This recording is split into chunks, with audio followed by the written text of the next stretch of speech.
குரு Brahma Gomavalla, குரு Vishnu Gusla, குருதேவோ Gosala, Maheshwara Kutte, குரு Sasha Gosala, பரபிரம்மா Papala, தஸ்மாஸ்டி Dasamalla, குருவே நமக.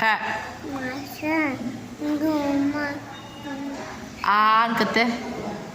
ஆ அம்மா Amma, ஆடு Ade, இலை Ila, ஈசல் Isa, உரல் Gola, ஊஞ்சல் Munta, எறும்பு Hembe, ஏணி Hembe, ஐந்து Handi, ஒட்டகம் Otakan, ஓடம் Wodan, அவ்வை Ala.